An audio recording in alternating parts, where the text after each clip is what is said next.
Netcasts you love. From people you trust. This is Twit.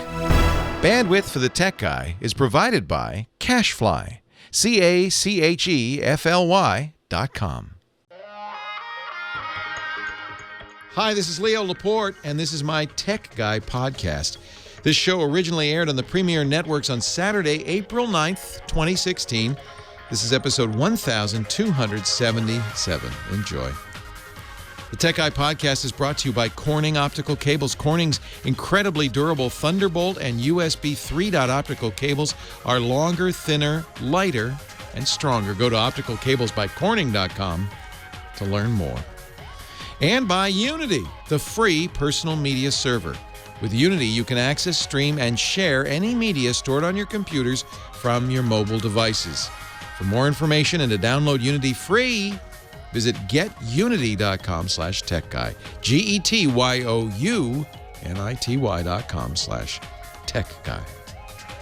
Well, hey, how are you today? Leo Laporte here, the Tech Guy. Time to talk computers and the internet and home theater, digital photography, smartphones, smart watches, and all that jazz. 8888-ASK. Leo is the phone number. If you want to call in, I know I said that fast. 888-827-5536. Toll free from anywhere in the U.S. or Canada, outside that area. We have listeners all over the world thanks to the internet. You can also use Skype to call us. If you use Skype out, it'll be free because it's a toll-free number. 8888-ASK. Leo, who owns your browser? Who owns what you see on the internet? I say this, this is a subject that you're not going to hear discussed very often on the radio, on television, in newspapers. It's called ad blocking. And why won't we discuss it? Well, because we don't want you to block ads. Everything I do is free, and I love this, by the way. It's ad-supported media. I don't have to sign you up for a newsletter or charge you for access to my content. I don't have to gather information about you so I can sell that information. No, it's all supported by advertisers. I think that's, there's other ways to do it, and I understand that. And I agree with, anybody who wants to do whatever they need to do to make their business work, that's their choice. But here in ad-supported media, I like that because it means you don't have to have a dollar to listen. Anybody can listen, and it's ultimately democratic. I like that. Here's why I bring that up. Of course, ad blocking is on the rise, big time, on the internet, and there's good reason for it. There's many good reasons. There's a few reasons why people use ad blockers. I think the number one reason is because websites have become so jammed with ads now. It's so annoying you can barely surf. And in fact, most of the bandwidth you use, and this is really true on mobile, where bandwidth is dear, most of the bandwidth you use is devoted to getting that ad stuff and the tracking stuff in and not to the content you're trying to see. And many websites are unusable on your smartphone, right? They put up a thing banner in front of the content, you can't get around it, and it's unusable. And sites probably even know this and regret it, but this is what their advertising, advertisers demand, and this is what the sites need to do to stay alive, and so it just goes on and on and on. And of course, that's number one. And people just I can't. This is ridiculous. I can't use the site. It's ugly. It's yelling at me, and I just want to read the content. So that's number one. Number two, pure bandwidth, to save bandwidth, because it's precious, and time equals bandwidth too, because if it's a 5 times heavier page because of all the ad tech, that's what we call this, by the way. Not merely the ad that you see, but all the stuff behind the scenes going on. That's ad tech. If that ad tech slows the page down, which it does by a factor sometimes of 2 or 3, then that's another problem. Okay, that's the third reason. Fourth reason, trackers, privacy. People are concerned, and this is absolutely happening. That it's a weird thing. You buy something on Amazon or somewhere, and then suddenly you see ads everywhere you go for that thing. It's unnerving.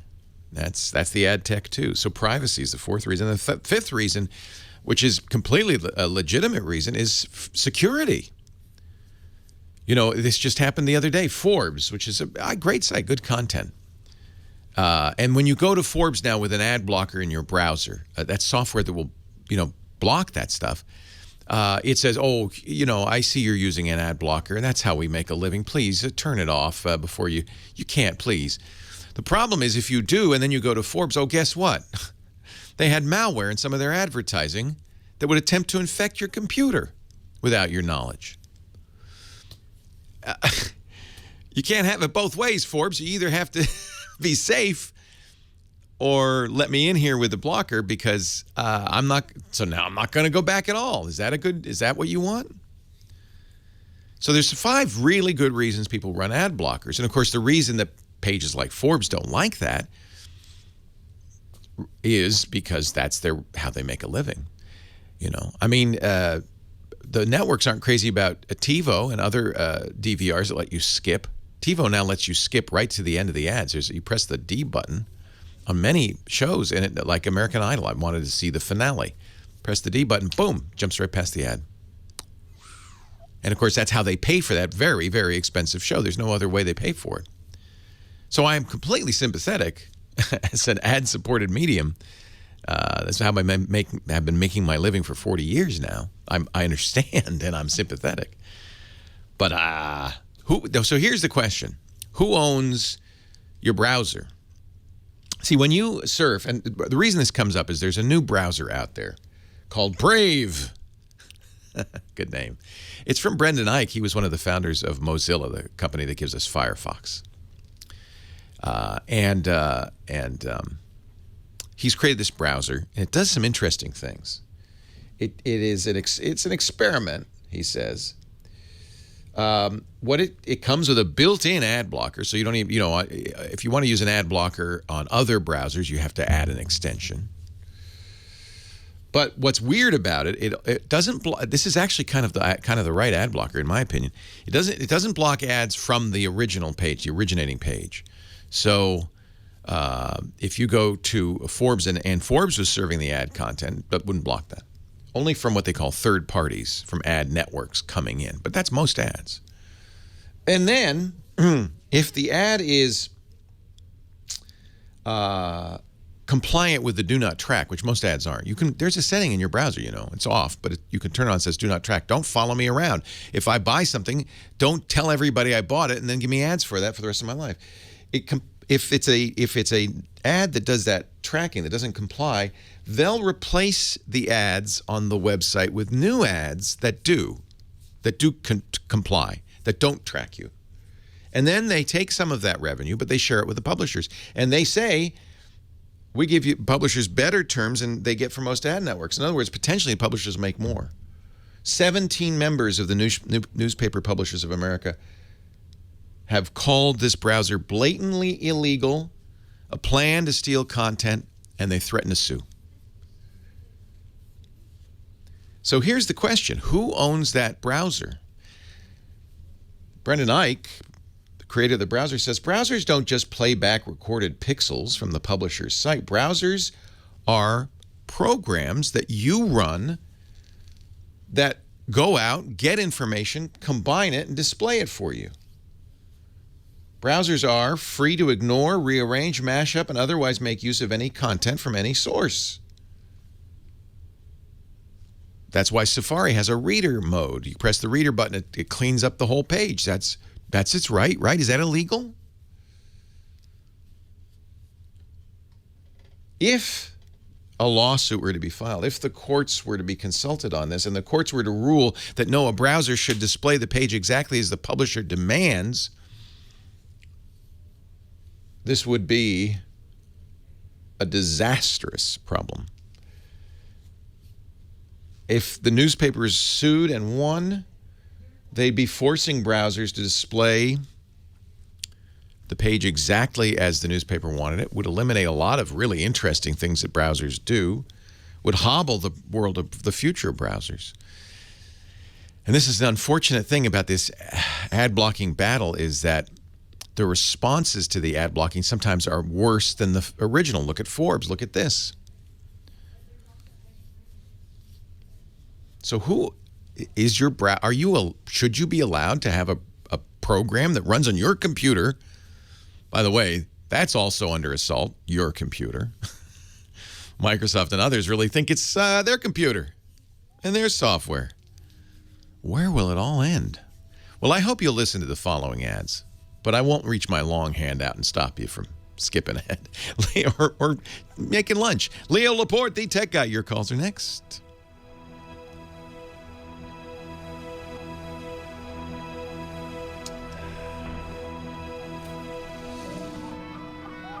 Brave. Leo Laporte, the tech guy. You can go too far, too. I mean, we're talking about ad blocking. In the European Union, they made a law that if a site uses cookies, it has to disclose. Now, cookies are a fundamental part of the internet. It's just it's the ability to save information about your visit in between visits, and saves it on your browser. And it could be last page visited, password, I logged in, that kind of thing. But it can also be ad tech. It could be a variety of things. But now whenever you go to a site in the European Union, they have to put up a banner that says, this site uses cookies. Are you okay with that? Which serves no purpose at all because it's just a waste of space. And then you say yes, and then... So, you can go too far in this ad blocking as well. I don't know what the answer is. It's an interesting question. Heather Hammond is here. She's our phone ranger. She's been taking the calls, lining up fabulous visitors from the east, the west, the north, and south. Hi, HH. Hey. How are you today? Awesome. Rainy Even day. with a little rain. I like that. Like that. It's good. Makes the drive up a little longer. I'm sorry about that. It's all right. What can we do here? Let's take a call. I think would be a good.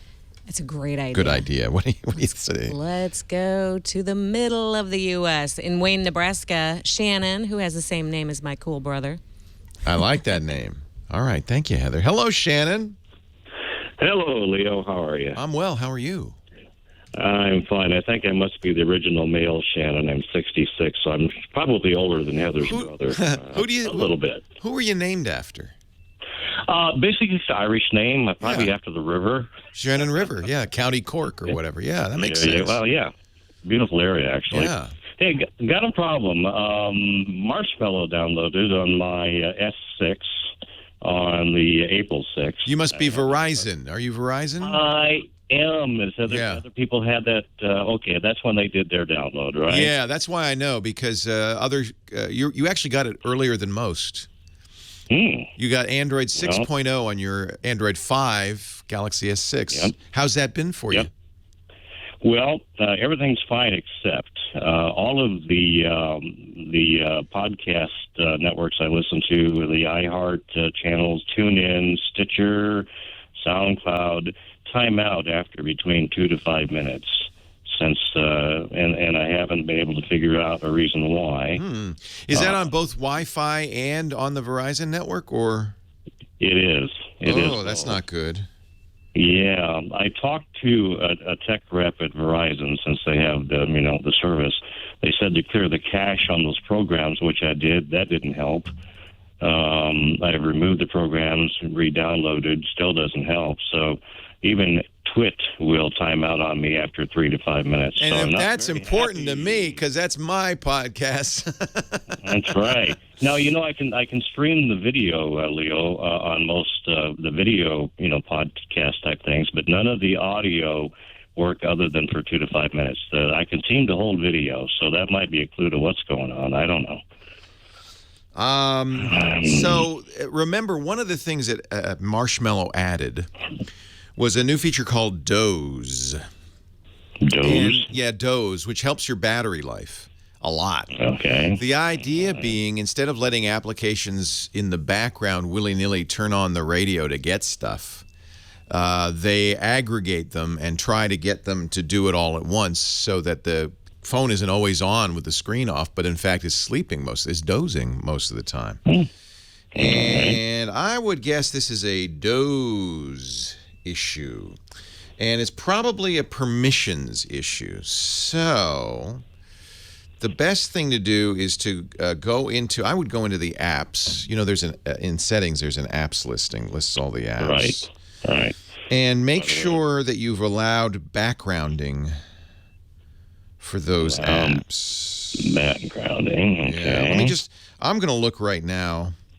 Yeah, my landline was too noisy, so I had to call in on my cell, if you can believe it. So, so you can't do it. That's fine. Usually... I'll make notes. Yeah.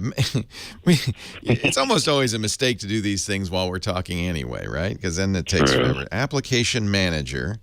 And I think that, but let me look at some podcast app. I think what it needs to do probably is being blocked from working in the background, downloading in the background, which is what you want in these things. Permissions. Yeah, you're going to look at permissions.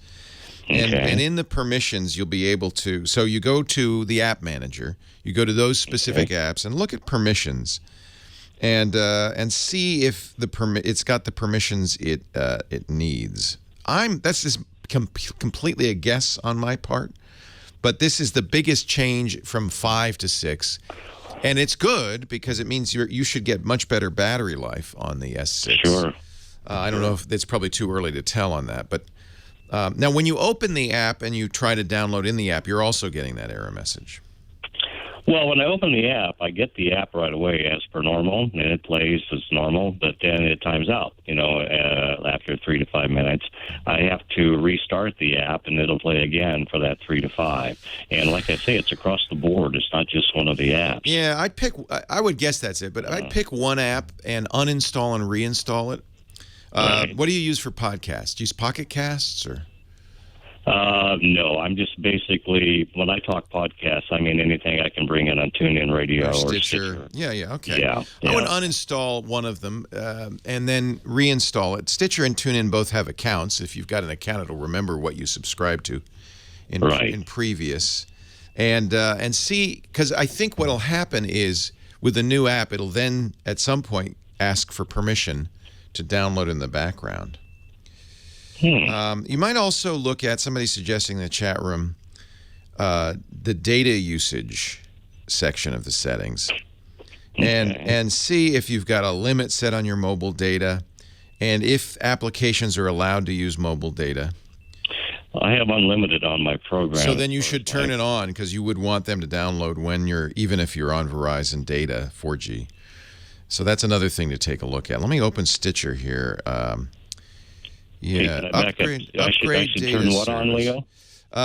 What you'd want is to turn on, go to the section that's data usage in the settings, look at each app and its data usage, and make sure that you have that mobile data is allowed. Oh, okay. And that you've not limited it. All right. Because you can set a mobile data limit, and since you're unlimited, you shouldn't.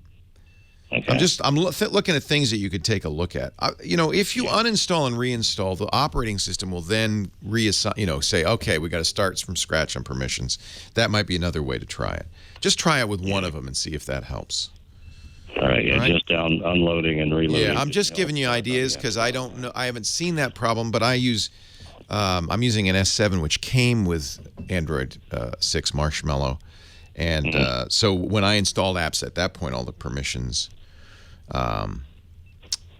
You might also, somebody's suggesting you go to the YouTube site and just see if audio times out on YouTube. If it does, it does not. Okay, no. So it's those apps. I'm guessing it's background downloads, but it's an interesting problem. I mean, ultimately, you might have to reset the phone, and go back to factory settings. You'd stay with Marshmallow if you did that. Leo Laporte, the tech guy.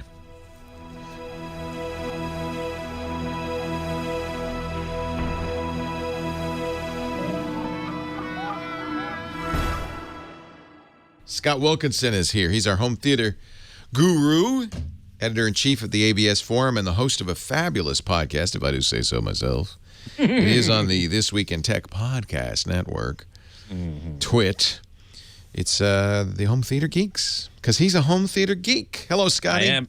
Hey, Leo, I am not a home theater geek. You are all over it. Yeah, not $7,000 worth. I'm looking, I'm lusting, but I'm not buying the new LG OLED UHD premium television set. Well, you're probably looking at the top of the line, the flagship G6, which is mighty expensive. Yes, Yeah. 65-inch I think is $8,000. But I'm waiting I for prefer to think of it as $7,999. Yeah, I'm sure LG prefers to think of it that way too. Oy. But they have another one coming out. I don't know exactly when it is. It's the B6. It's the quote unquote entry level. It doesn't have all the design features, like picture on glass and separate soundbar input module sort of thing. What's picture on glass? Well, it's a design thing. I don't care about design. Is the picture as good? No, it's the same. Oh, well then good. I'll get that one. Exactly How much the is that same. one? Well, I don't know. I haven't heard the price on that one yet, but I'm sure it's a lot less. $6,999. No, I think it's probably going to be less than that. I don't know, but that's the one I'm most interested in because I don't care about design. No, I don't either. I just want a good picture. Exactly. And I'm not going to use a sound bar, so I don't care about that. Right, exactly. So it's the same panel. Yeah. Okay. Essentially. I don't know if there are any technical differences. I think not. I mean, LG has said on more than one occasion, picture quality is the same throughout the entire line. Nice. What changes is the design. Who cares? So I don't care about that. So yeah, I'll spend less money. And partly this is because I spent an ungodly amount of money on one of the early OLED TVs. You were a very early and it's adopter. still good. There's nothing wrong with it. Nor is there anything wrong with the other big screen I have, which is a Panasonic Viera Plasma. Mm-hmm. They both look great. Great picture, yeah. Of course, you can't see, Ultra HD, nor can you see high dynamic range on either. That's what I'm most interested in is high dynamic range. Yes, as you should be, as I am. Yeah. There's no question about it. That is really stunning. Somebody said the 55-inch C6 is $3,000. Well, the C6 is the only. This is interesting too. LG used to be really big on curved screens. Yeah. Samsung still is. Yeah. But the new line of OLEDs, only the C6 out of 4 lines, only the C6 is curved. C stands Everything for else curved. is flat. I don't care about curved. Curved does nothing for me. Right. So there's the B6, but that's a good sign because if the curved, that would be still more expensive, right? Yeah. Because of the curve. Well, I don't know. No. To tell you the truth, it probably will be. I mean, there's the B6, the C6, the E6, and the G6. Yeah. And the G6 is the flagship. It's flat. E6 is flat. C6 is curved. B6 is flat. So mostly flat, which I'm really happy about. Yeah, that's interesting, isn't it? A lot of times I think they're just trying to get you somehow to buy it. Yeah. And Hey, it's this a lot is of our times it's new with feature. gimmicks. It's just gimmicks. Yeah, exactly. Oh, it's and unfortunately, because of that, people are thinking, oh, HDR, high dynamic range, is another gimmick like 3D or whatever. But I'm telling you, it's not. It's really good. That is not a gimmick. That is a seriously improved picture. Good. So by all means, go, find an HDR set if you can. I posted a list on AVS Forum of all the 2015 and 2016 HDR capable TVs or displays. I also included projectors. There aren't very many, but there are a few. Yeah. That have HDR capability, and that I really encourage people to go in that direction if they can when they're buying a new TV, because that's the future. You convinced me that it does look better. I'm not so sure about 4K, whether I care about 4K, but that's an interesting question. At NAB, the National Association of Broadcasters convention, which starts week after next, I'm going, of course, and I'll be interviewing a bunch of people. We'll be there too. Yeah, you'll be there too. So looking forward to seeing you there in Vegas. Yeah. And one of the things I'm going to be covering is a demonstration of ATSC 3.0, which is the over-the-air broadcast system for 4K, or UHD. But what's interesting about it is they're using a camera from Grass Valley that isn't UHD. It's 1080p, but it does convey high dynamic range. So 1080p with high dynamic range, I think, is a beautiful combination. And that's what they're going to be showing. They're going to actually broadcast a signal from this particular camera over. They're going to send it to a local TV station. They're going to broadcast it from Black Mountain or whatever the transmitting area is in Vegas, and pick it up back at the convention center. Remind me to go over there and look at that. Yeah. I think this is really, really cool. So I'm going to be covering that. I'm going to be doing my interviews all throughout Tuesday, and that'll be my podcast for that Thursday. Then it'll get put together as that podcast. The Home Theater Geeks podcast from NAB. Should be fun. And if you're going to NAB, I'll be there in the Live View booth. They're hosting our broadcast Monday. And then I'm going home, but others will continue. I'll be in the Live View booth on Tuesday. Okay. So I'll be there on Monday as well, so I'll probably drop by. So come get me, and we'll go for a walk. I love going. If you ever get a chance to go for a walk with Scott Wilkinson at one of these conferences where there are a lot of new TVs, it's so fun. I always have a great time. Now NAB is for broadcasters. Will they still have all the consumer stuff there, or no? Well, they have a little bit, I think, but not very much. You're right. It's an entirely professional show. But the reason that I'm so excited about going, being that I mostly cover the consumer end of things, is I like to see what the professionals are doing, what equipment they're using, what kinds of things they're thinking about in terms of creating the content and then transmitting or distributing the content because I want to see how all of that affects the consumer experience. Right. So I'm not really going to be looking too much at workflows and connections within the studio. That's their issue. Yeah. But how are they dealing with HDR, high dynamic range? How are they encoding that? And how does that affect what we see as consumers at home and in the commercial cinema too? There's some of that. Christie is there with their laser projectors, so I'm going to check out those. And don't get excited, folks. Those are like start at $50,000, right? Oh, yeah, at least. At least. Yeah, we're really talking six figures. Direct view, though, to me is still better. It's not as big. I understand. with a projector, you can get 100, 200 inch screen. Yeah. But I like direct view, and you can get. 70 inches direct view is pretty good. I can't believe we're buying TVs that are 70 inches. And how much is that Vizio P series? The Vizio P series 75-inch TV is $3,800. Maybe I should just get that. Call it a day. Here's the problem. If Leo is saying, I don't want to buy a new TV, that must be kind of, because I'm like the crazy guy who buys a new TV every couple of years. I'm not even incented at this point. I just feel like my TVs look pretty good. I'm happy. Well, again, the high dynamic range is what's going to really take it to the next level. And boy, when you see that in your home and the content is coming, and there is plenty of it available now, and lots more in the days ahead. Scott Wilkinson, you'll find him at the incredible AVS Forum, avsforum.com, and of course his Home Theater Geek podcast is at TWIT, T-W-I-T. It stands for This Week in Tech. twit.tv/HTG. Thank you, Scotty. We'll see you next week. You betcha. More calls right after this. Leo Laporte, the Tech Guy.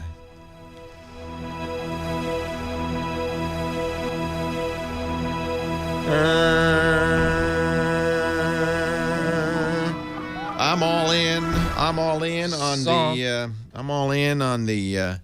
the VR now, man. I'm loving the VR. You're loving that VR? Will there be any VR at the NAB? Tons. Oh, good. Tons. Oh, good.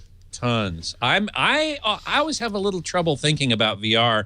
I think it's great for games, but for movies, I'm looking forward to hearing what movie makers have to say about how are they going to make a movie in VR when you can look all around and not necessarily pay any attention to the story they're trying to tell you in a movie. Yeah. Right? A movie is a story, right?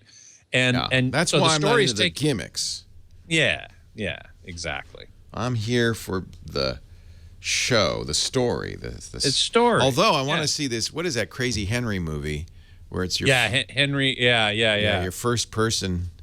We almost went to see that the other day. Instead, I saw half of 10 Cloverfield Lane. Now I don't know what's going to happen. I had to leave. Oh, man. So I guess I'll rent it.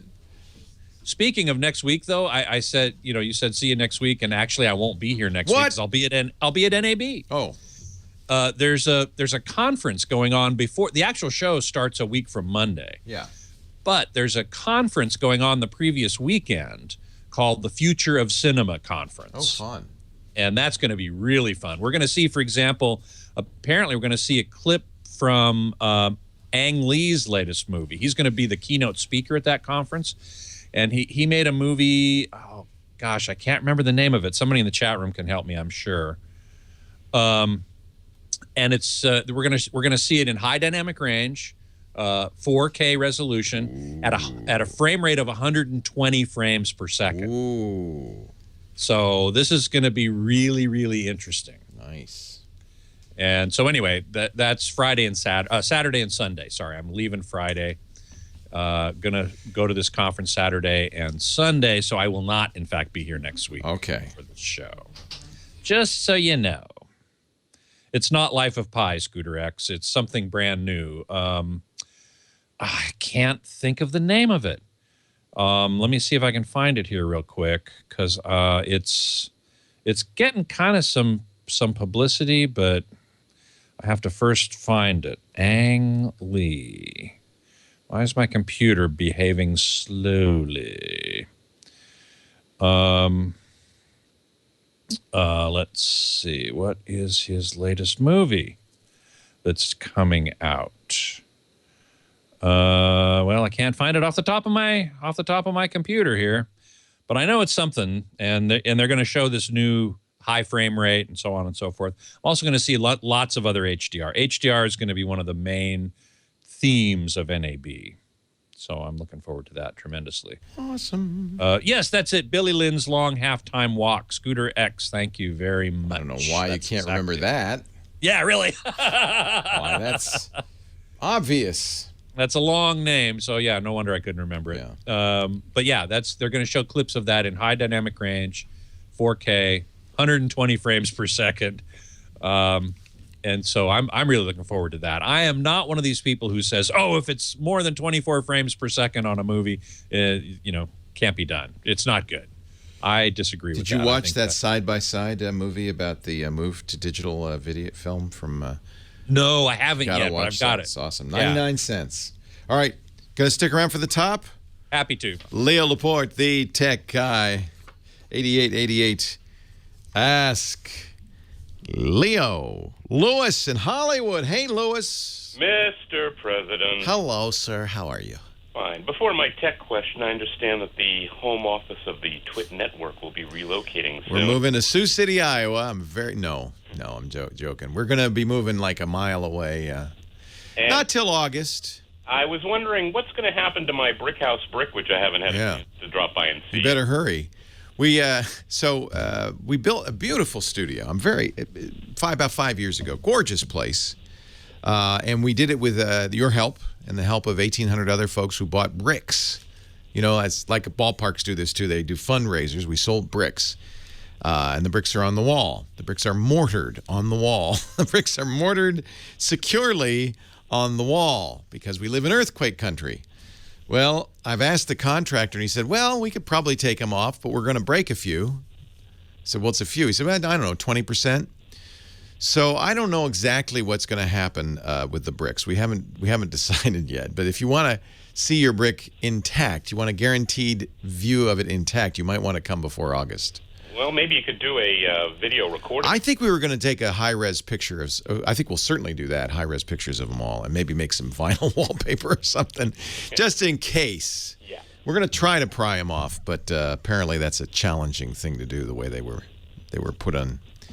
So I apologize, but we got our 5 years out of the place. You know, they think they're turning it into a brewery. But, of course, they got to get permission. Yeah, Heather goes... they got to get permission from the city and stuff, so we'll see what happens. But meanwhile, they're kicking us out for where I'm sitting is going to be a giant vat of malt. So, but that's all right. We found a very nice place, half the rent, very comfortable, and the studios will move intact. And so you won't from the listener's point of view, I'd be completely indistinguishable.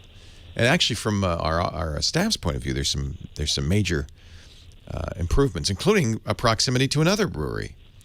Petaluma has a few breweries for some reason. We've become the Golden Colorado of the West.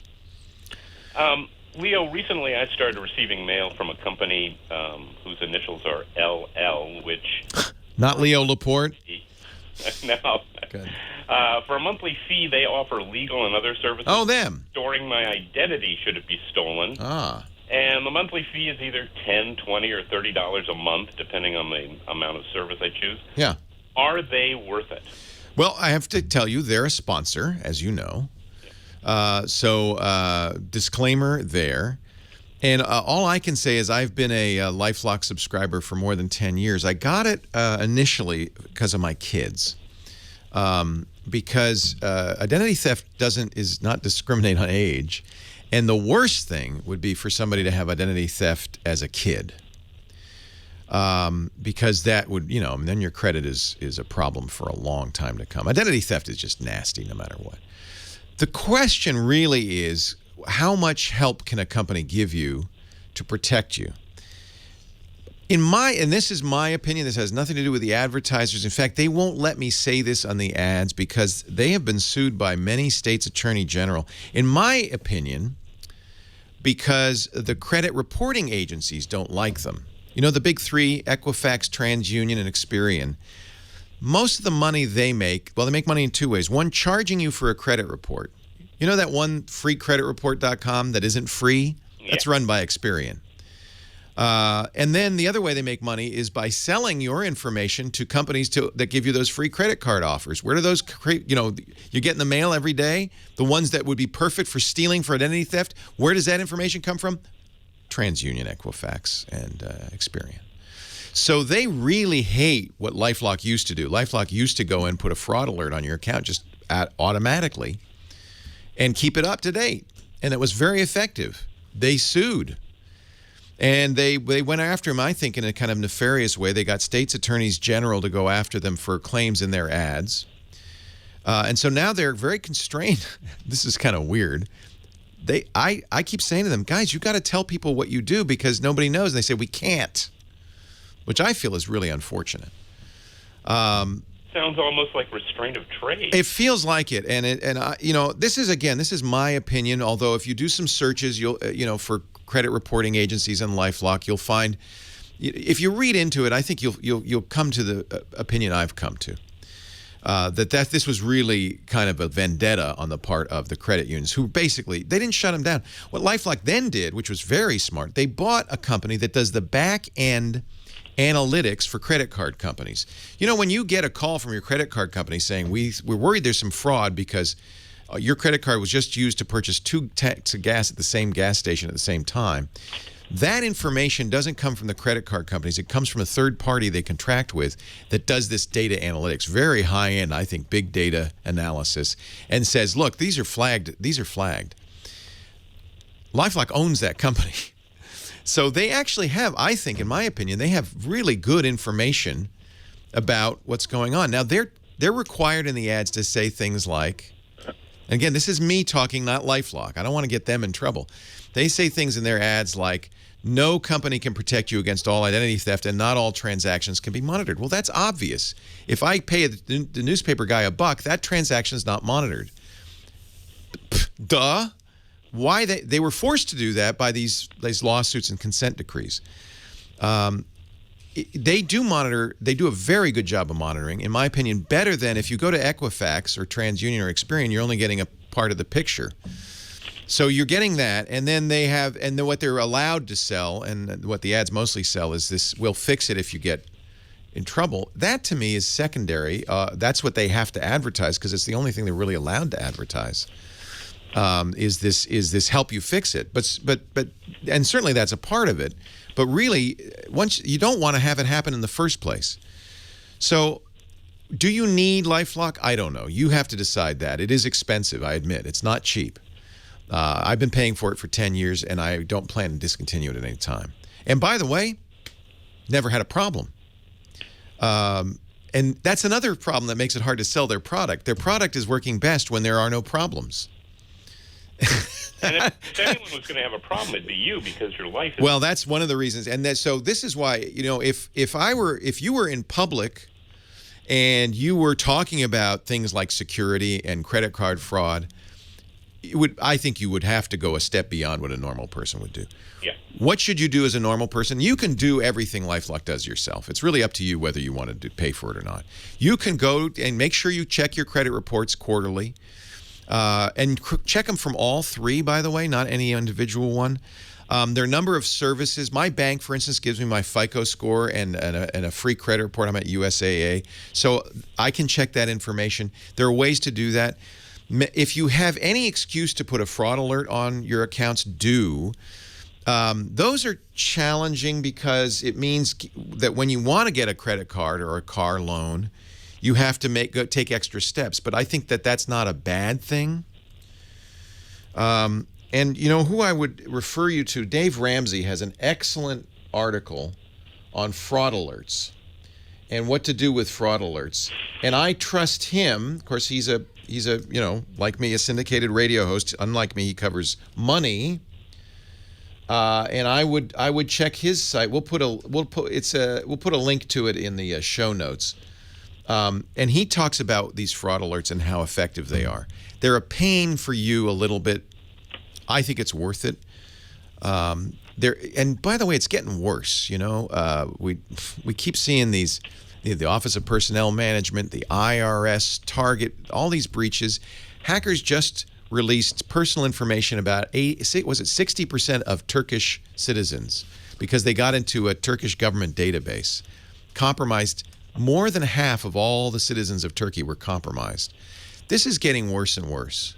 Almost worth it to just have bad credit from the beginning to do anything with your identity. Well, the easiest thing to do would be only use cash. Yeah.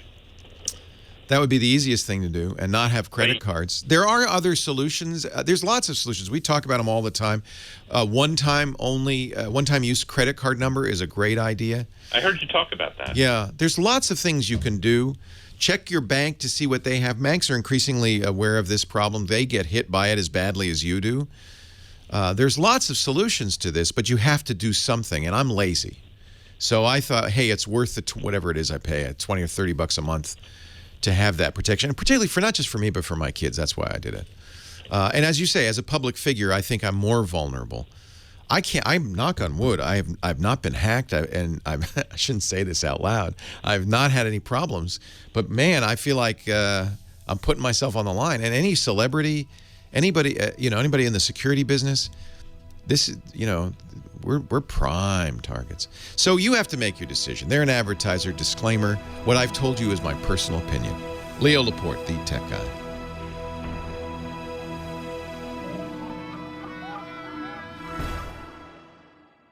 Oh, hey, everybody. Here I is.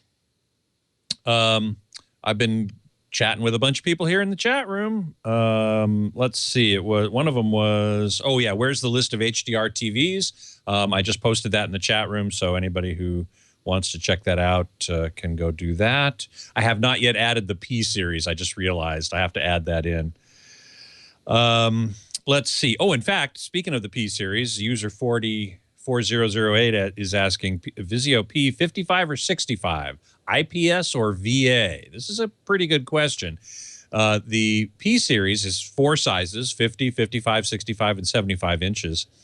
All 3 of those sizes, 50, 65, and 75, are what are called VA panels, vertically aligned, which typically gives you better blacks, but worse off-axis performance. The 55 is the only one with what's called an IPS panel, in-plane switching, which gives you better off-axis performance, but not quite as good blacks. Now, is that really important with a full array local dimming set, such as the P series? I'm not sure. I look forward to checking into that. But the answer to the question is, well, do you need to have a lot of people off-axis often? So a big party, big viewing party for the Super Bowl or Oscars or whatever, then you might often, if you often have a lot of people pretty far off axis, then an IPS panel is going to be better. But with the P series, it only comes in one size, 55. If, on the other hand, you're mostly right in front of the TV and there aren't a lot of people off to the side, VA panels are generally preferred. And in that case, you'd want the 50 or the 65 or the 75. Now, another thing to keep in mind is that the 50-inch, it has a 60 hertz panel. So the panel refreshes 60 times a second. All the other ones, all the larger ones, have 120 hertz refresh rate, which allows for the possibility of frame interpolation, which many people don't like, but it does sharpen up motion. There's better backlight scanning, so that can sharpen up motion as well. So there are many things to consider here. Now, BattleCam had alerted me to something that last week or 2 weeks ago, something happening in the Ultra HD TV world that's kind of weird. And that is 4K TVs, as I'm sure you know, you probably know, and if you don't, I'll tell you, each pixel in a TV is composed of a red, green, and blue subpixel. So each individual pixel has a red element, a green element, and a blue element, and those can be varied different brightnesses to produce different colors. LG OLEDs, as I think I mentioned during the show, has an extra white subpixel with each pixel, and so that lets it be brighter. So that has some advantages. But now there are some 4K LCD TVs with an RGBW white pixel structure, but the white subpixel is shared between adjacent pixels. And so what that ends up with is it actually lowers the resolution of what you see on the screen. Instead of 3840 pixels across, it's only 2880. Now, you might wonder, well, does that make any difference? And the answer is, in most cases, probably not. But if you put up test patterns or certain kinds of content, it will make a big difference. And so the question then is, well, which TVs have this and which don't? And I've just started researching this, but I intend to do a lot more coverage of it because I think it's a really important topic. My colleague Mark Henninger just went to Samsung last week to talk about this exact thing. And he calls me up and he goes, is this something we need to be concerned about? And I said, yes, this is something we need to be concerned about. So study it, learn all you can about it. And in fact, he now has a TV with this RGBW pixel structure, not the LG kind, but this other weird kind. And then another one with RGB, regular old RGB. And he's going to set them up side by side, feed them the same signal, and see what happens. It's going to be very interesting. So look for that on AVS Forum for sure. User 4008 says the space is big enough for either a 55 or a 65, getting back to that Vizio P-Series question. Planning on getting an articulating wall mount, so viewing angle shouldn't be too much of an issue. Black level, then how about black levels? Well, the VA panel has intrinsically better black levels, so I would get the 65 in that case. Always better to get a bigger screen than a smaller screen, in my opinion, as well. So let's see. Who else has got something? Good question, Beatmaster. After 3D disappears on TVs, which it's quickly doing, will theaters keep doing it, or are there signs of its demise there as well? And when they keep doing it, could HDR give us a better version of it? Great questions, Beatmaster. I think that it's going to continue in theaters. I don't see any sign of it letting up in theaters. It's just going to be there. And interestingly, a lot of movies that come out in 3D in the theaters do not come out in 3D anymore on Blu-ray. So it is disappearing in the home, but it's still in the theaters, and I don't see any sign of it not being. I think it's going to stay there quite some time. And could HDR give a better version of it? That's a pretty good question. In my view, HDR in 2D looks quite dimensional because of the fact that you have this greater contrast. So I think, in my opinion, 3D is not as important in HDR. And I'm really happy that AMC theaters, which are the ones that now have HDR in certain rooms, 15 of them at last count in the US, 4 in Europe, They don't do 3D in the HDR, in the Dolby Cinema room. They do it in the IMAX theater, and they do it in other theaters in the complex, in the multiplex, but they don't do it in the Dolby Cinema, the AMC Dolby Cinema at Prime locations. And I'm glad, because I prefer HDR without it. Plus the fact that the AMC theaters use the Dolby Cinema projectors, which use these spectrum separation glasses, and they cause weird reflections with my glasses and cause weird milky halos. So that's why I don't want it. Well, hey, how are you today? Leo Laporte here. The Tech Guy. Time to talk computers, the internet, home theater, digital photography, smartphones, smart watches. 8888 Ask Leo. That's my number. 888-827-5536. Toll free from anywhere in the U.S. or Canada, outside that area. Hey, and we have a lot of listeners all around the world on the internet, on the interwebs. Just use Skype. Walter, Huntington, West Virginia is next. Hi, Walter. Hello, Walter. Did I push the button? I didn't. Now you're on. Hi, Walter. Okay, hi. I've got a Windows 10 computer, and the hard drive consists of 284 gigabytes in the apps and games portion. Wow. But I looked at the apps and the games, and they only add up to about 4.5 gigabytes. So what? I don't. Unless I'm new at this, but that's what I. Are you? Is it say you're running out of room? How much is the total drive? 570 gigabytes. I mean gigabytes. Okay. So you've used half of your capacity on the programs and games, but it's only 4 gigs. How do you know it's 4 gigs? You did the... Well, I got into the storage and clicked on the main, the horizontal bar graph, and I looked at the apps and games portion of it. It's the green colored, and it tells me it's 284 gigabytes. And then when you click on it, it lists the apps, which I believe are apps such as Google Chrome or iTunes, but it doesn't list the games. So I looked for games separately, and I only got about 45 kilobytes. Now, maybe I'm not doing it right, but... My suspicion is you're seeing... there's issues about what you're seeing that you're not understanding. But here's what I would recommend. There's a great program called, and it's free, called Windirstat. WINDIRSTAT. Okay. It's free from windirstat.info. Okay. And it gives you a graph. This is the best way to see how much space is used on your hard drive. It gives you a pretty graphic. Okay. With all of the what's nice is it gives you a graphic that shows you all the different kinds of content in colored blobs and sorted by the amount consumed. Okay. So I think you'll see there more clearly what's free, what's used, and what's available. It's conceivable that I'm not sure where the 4 gig figure that you're seeing is coming from or the 286 gig figure is coming from. That's a pretty big disparity. It's not unusual, for instance, for there to be some disparity. There's cached stuff, saved game info. I think it's just what you're looking at is probably not exactly clear. So try this and see. By the way, I want to correct myself. It was not Dave Ramsey. It was Clark Howard. I apologize. Earlier we were talking about credit reports.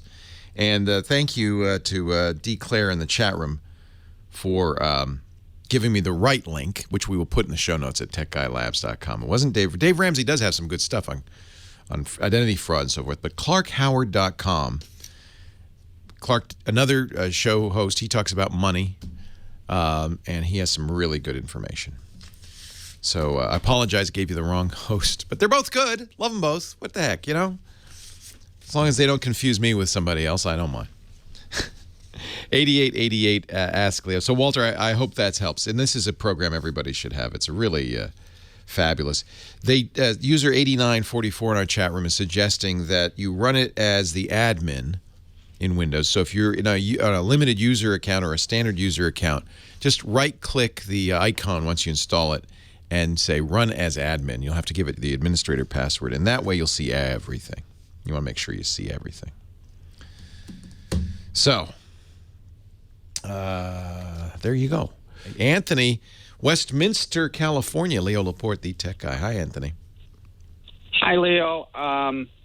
Just wondering, because I plan on building my dream computer, and I'm reading a lot of conflicting reports about whether or not I should buy a separate cooler for the CPU, like, a separate fan, like a third-party fan, or just use the stock CPU that it comes with when you buy, like, the package, when you buy the CPU package. CPU, the heat is a big issue especially when you build your own computer. If you're going to do things like gaming, I presume that's why you're building it, right? Yes. Yeah. But also I'm going to be doing like video editing and stuff like that. So it's going to be like a jack of all trades computer, So I'm going to get a high-end graphics card, a high-end processor, lots of RAM, and like 2-3 different types of I've been looking at 2-3 different types of cooling systems, whether or not I should go water or just fans and stuff like that. I'll tell you what I got. I just built a computer because we had to for the Oculus Rift and the HTC Vive, these new virtual reality headsets. They require a computer that I have a number of Windows computers. I'm looking at Microsoft's Surface Book right now. That's not powerful enough. So we needed to build a gaming machine. You can buy them too. And we did put a water cooler on it. Now, the days of liquid cooling in the old days, you had to worry about leaks. It was all evaporation. It was just a pain. But nowadays, you can go out and buy a sealed unit. And this is what we did. And I did this on the recommendation. I'm going to point you to a website you need to know about. A recommendation of my personal expert, Ryan Shrout. And it's just for the CPU. It's a sealed system. You don't ever have to add water. It doesn't, it's very straightforward. The case we bought, the motherboard we bought, all support liquid cooling.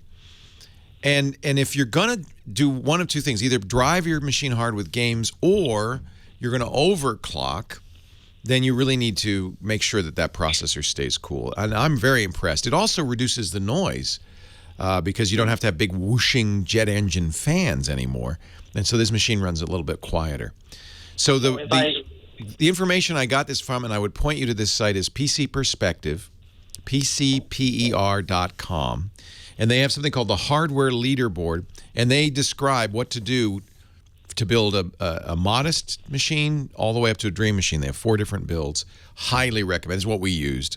And he did a great job, and we built a beautiful machine. Now, let me say this. You're still better off going to a company and just buying a machine, because then they warranty it. There's one number to call if it's not working. When you build your own, it's a lot of fun. You probably won't save money, and if something goes wrong, guess who's the support guy? You. Not me. You, Leo Laporte, the tech guy.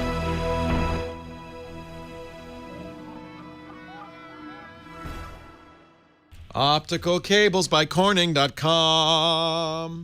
Optical cables by Corning.com. It's time to talk about my Corning cables. You wouldn't think cables would be that interesting, but you, my friend, would be wrong. These optical cables from Corning are amazing.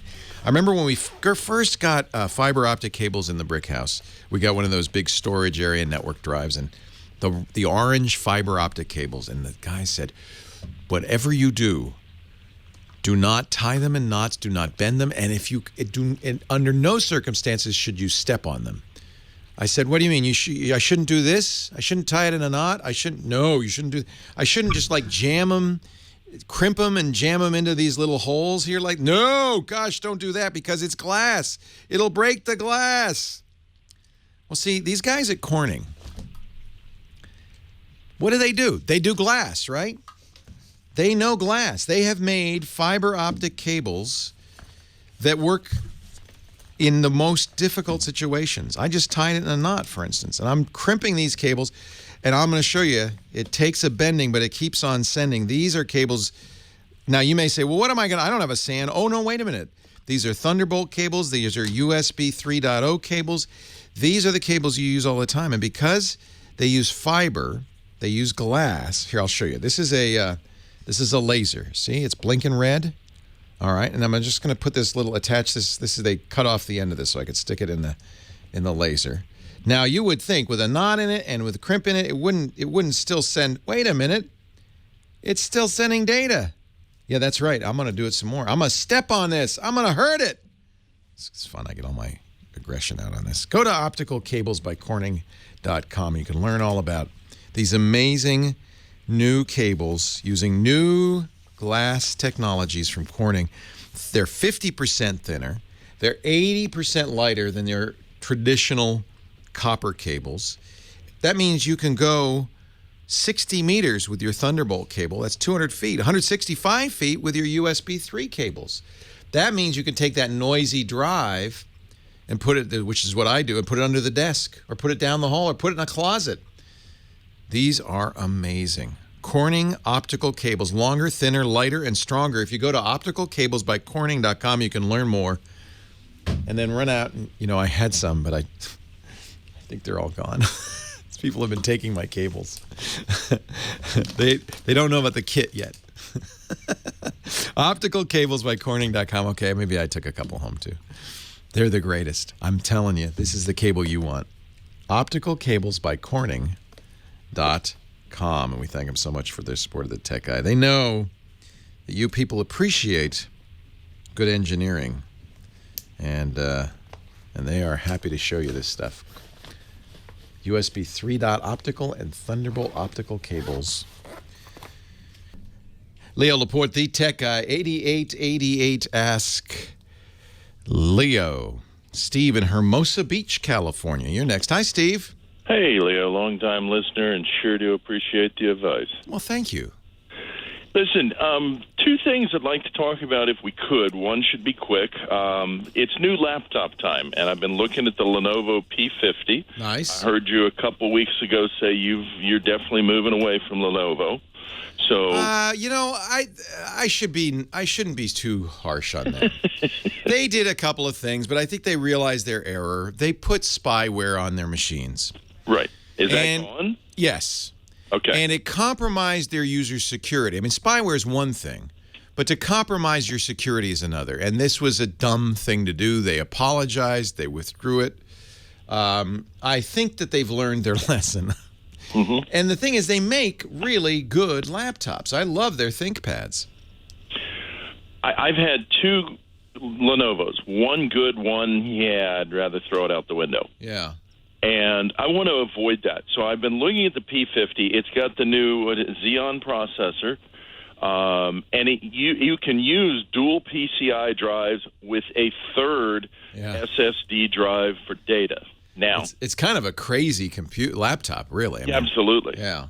But for my normal day, it weighs, as a result, it weighs 6 pounds. You should be, I mean, it's we kind of call these desktop replacements. Right. Yeah. The good one that worked out was the T510, and I'm used to hauling it and battery around. You don't mind that? That's fine. Yeah. Well, what I want, I'm doing a lot with video, so okay. I'd like to have it on one machine. But I do a lot of 4K video, and I'm about to move into 4K RAW video. You're editing? Yeah, I'm flying drones, so I've edited. Nice. To put up. Nice. Yeah. Well, that's very challenging, and a laptop, of course, is always going to struggle a little bit with these high, bandwidth data. But if any laptop could handle it, it would be this. I think this is a great choice. I mean, most of the time, people want light and thin, and they compromise performance in order to get that better battery life, that kind of thing. Right. This machine is a workhorse, a desktop replacement. I mean, it has. Well, the fact that you could run 3 drives tells you something, right? Well, and you can run 64 gigs of memory. Yeah, it's perfect for what you just described. It also supports Thunderbolt and Type-C, which is, I think, going to be very important because external drives are going to be important to you, I think, with all that storage. Right. This is a nice. Now, I'm looking at a review that says they got 8.5 hours of battery life, which is really remarkable for something like this, and longer than almost anything else on the market. So, I would say this, and the price is right too. It's not super expensive. So, I would say for what you just described, this is a very good choice. Very good. Good. Then can I move on to the second one? Yeah. I took your advice and I bought the Tiny Hardware Firewall. and I'm finding it really difficult to work with on the road. I emailed the company, and they will not offer a refund. I've had a software firewall before. I won't, or excuse me, VPN. Yeah, this is a VPN. What are you having trouble with?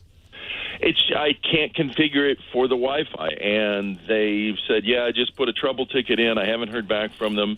And yeah, they're not. I mean, it's a small company, although they've been in business for, I think, 20 years. Yeah. I'm just concerned. I have never had any trouble joining Wi-Fi networks. So remember, it doesn't remember the Wi-Fi network usually. So you have to configure it every time you get to a coffee shop or somewhere else.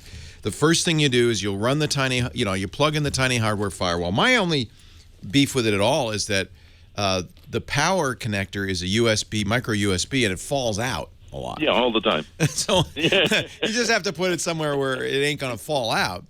And, and then after that, you got to wait because it takes a while to boot up. This is not super fast hardware. You got to give it a few minutes, literally, to get into a final boot state. And I think probably what you're experiencing, some have complained about, which is it appears to be ready sooner than it is. So you can start setting it up, and then it's going to do another boot, and you're going to lose it. So my suggestion is be a little more patient. I bring a battery with it. Instead of connecting it to the computer, I power it by a battery.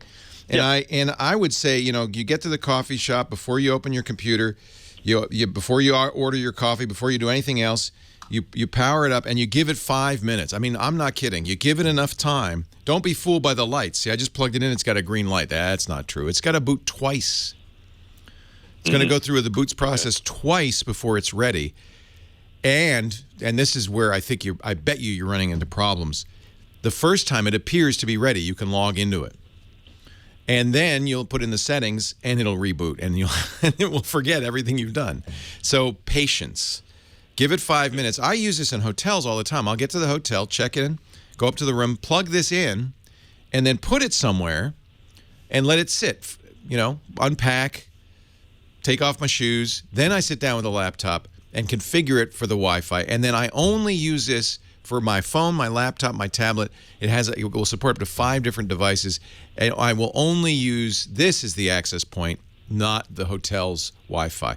And I've done this now many times, and it's worked fine. So it could be you have a bad unit, but the one thing I would caution you on this tiny hardware firewall is be patient. It's dumb. It's like there's a little tiny Marvell chip in here. It's not like a computer. Okay. But I do feel like now, and I don't have to give you the other caveat because you've used a VPN, a virtual private network, before. You understand that adds overhead, and it means your surfing is going to be slower than if you were connected directly. Oh, yeah. If you can use it in Ethernet mode, that will be better, both more secure and faster configuration. But if you can't, just be patient. And it could be you have a bad unit, in which case, yeah, it's going to be a support issue. And, it's only $90. It's and you get a year firewall service, which is good with or without the hardware. So I feel like it's a pretty good deal. I'm sorry that you're having bad support. I'm not surprised, though. Did you contact the Wi-Fi consulting folks in D.C.? Yeah, I just emailed whoever shipped it to me and got kind of a rude reply. I mean, I can configure it. It's just, week after week, new hotel. It's just kind of a pain. Well, I don't blame you for that. But a week after week, new hotel is a pain, too. That's life. Are you a traveling salesman? You selling Fuller brushes? Oh, can't really say. Ah, all right. Supporting government clients. Nice. Yeah. Well, then you have a very good reason to be using a security device like this. Absolutely, and I want to protect my data. I've used a software one before, ProXPN or something. ProXPN's great. I mean, look, I use this and it's worked fine for me. I love the idea that one device can handle up to 5 units in the hotel room. You may have a bad unit, but I've been very happy with it. Leo Laporte, the tech guy. Let me show you.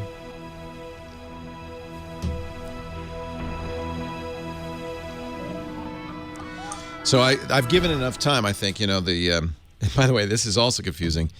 That's solid red. That you would think, that's something wrong with that. No, that's what it's supposed to do. Our traveling man is here. He's home. I recognize the kitchen. Johnny Jet. I'm not home. You're not? I'm in Natalie's home. Oh, you're in Toronto. I am. Nice. That's Johnny why I'm wearing Jet. my flannel. It's a little chilly? It's -1 Celsius. What? So, no, yeah. It can't be. Yeah. It's April. It's It's supposed to snow tomorrow. Yeah, the And I East have a Coast flight is tomorrow. going through a weird, it's crazy. Yeah. So Johnny Jet is our travel guru. He has a website, johnnyjet.com. And because he is a millennial, he's actually not a millennial. He just looks like a millennial. I'm not a millennial, but thank you. He's very up on the stuff, the kids. He knows the Snapchat and the Instagram and the Twitter and using websites and technology to travel better. And that's what he joins us for every week. How technology can make our travel experience better. What do you got for us this week?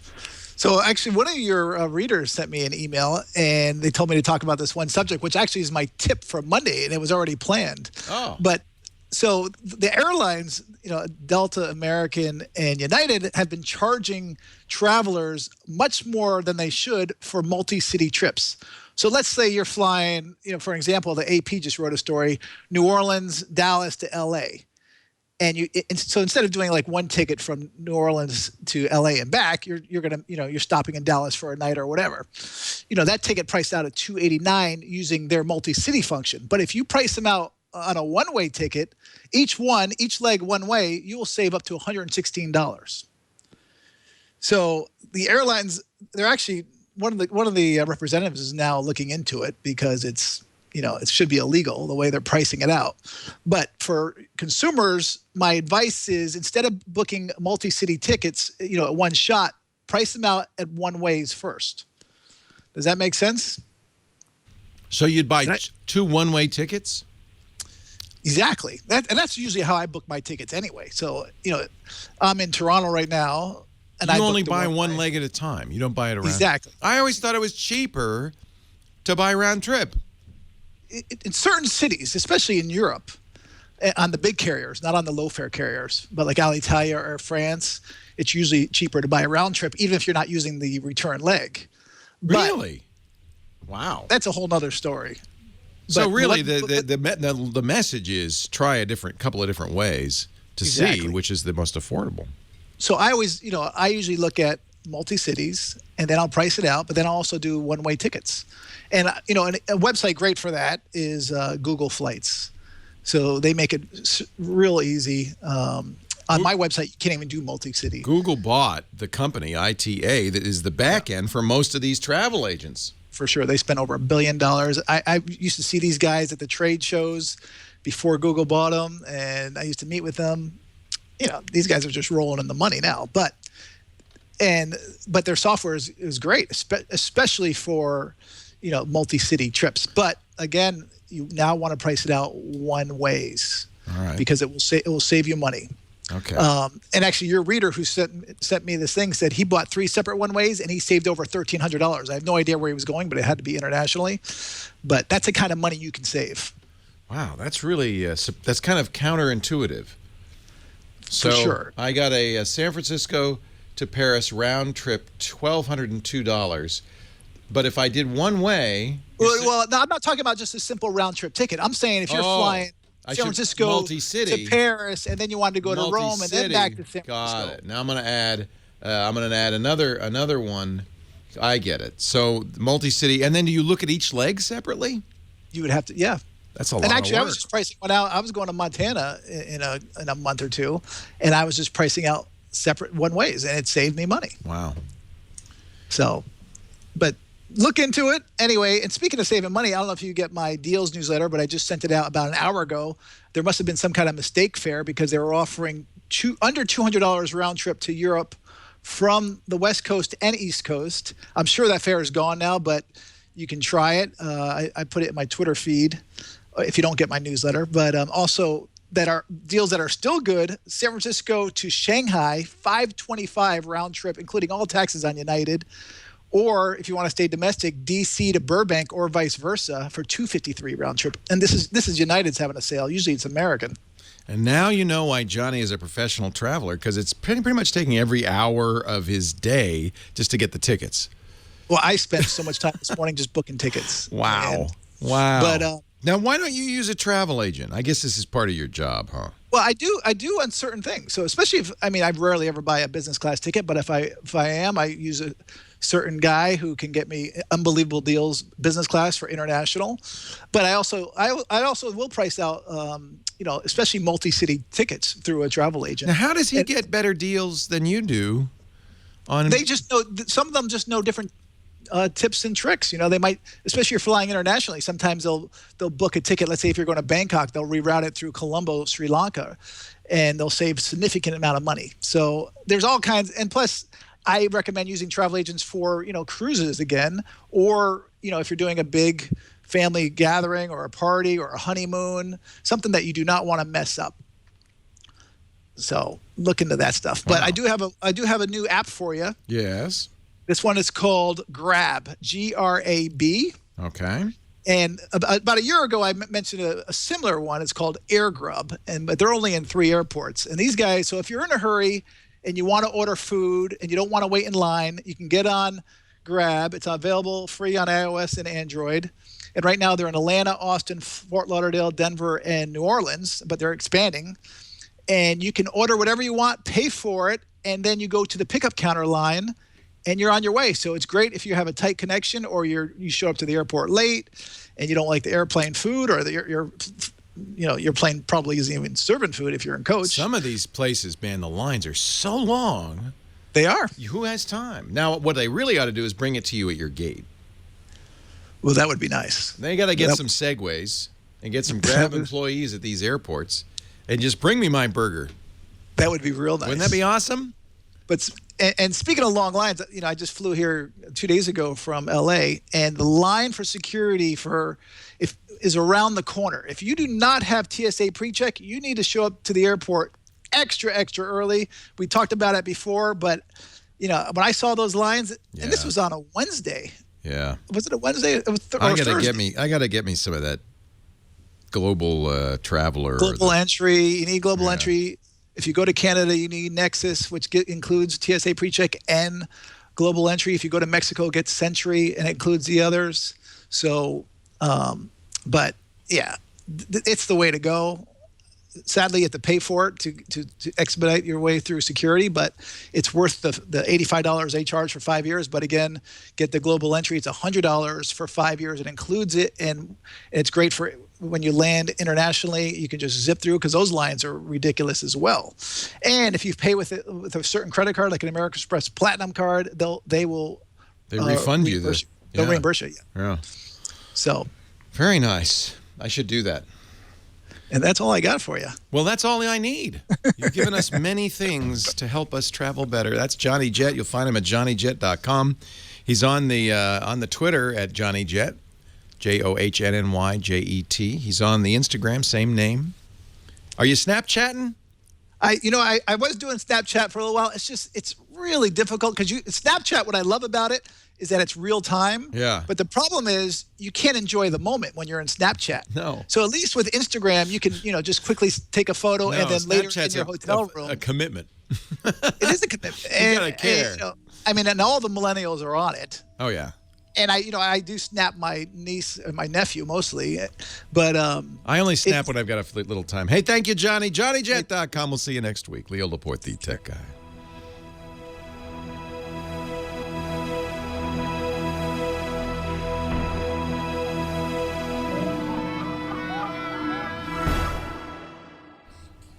Leo Laporte, the tech guy.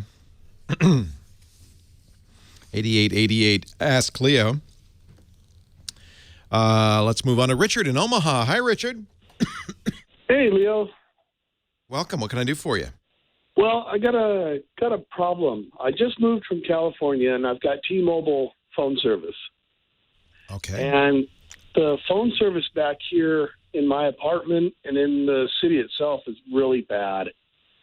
And I'm wondering what would be a good service to get back here, if you would know. Well, of course, I don't know. I'm not in Omaha, but the best way to find out, a couple of things you could do. What you shouldn't do is go to the carrier's website and look at their coverage map, because that's my experience often exaggerates their connectivity. Are you going to stay in Omaha for a while, or? Yeah, I'm going to be here for probably a year and a half, 2 years. So, ask your coworkers, your neighbors, what they use and what they get great results with. Your Rising was such a great point, because you see the ads for Verizon, and with the one with the bowling balls and, we're better than anybody else. It's not even close. Yeah. But the problem is you don't live nationwide. you live in an area. I live in one small area. Right. And that area is different from another area. So a nationwide service doesn't really tell you much unless you're a truck driver. If you're a long-haul truck driver, then watch those ads. The rest of us, we need to find out what's best in our area. Now, you're getting bad results with T-Mobile. You can always go to another carrier and say, if you think Verizon might be better. First, I'd ask neighbors and coworkers, what do you use? For instance, you'd like to know what works. Do you work in an office building? What works in that building? So what are you guys using, right? Because it could be different. What works in your apartment or your house? Well, that could be different too. Ask neighbors for that. If they seem to agree on one, then you usually have, if you go to a company, say, look, I'm new in town. I want to change service, but I want to make sure you work. They'll usually give you 30 days return policy on a phone. They'll say, okay, fine, we're going to set you up. And if you go back to them a week later and say, you don't work in my house and you don't work in my office, they'll say, oh, sorry, thanks, and take it back. Okay. So that's a, something you should do. But I do a little footwork.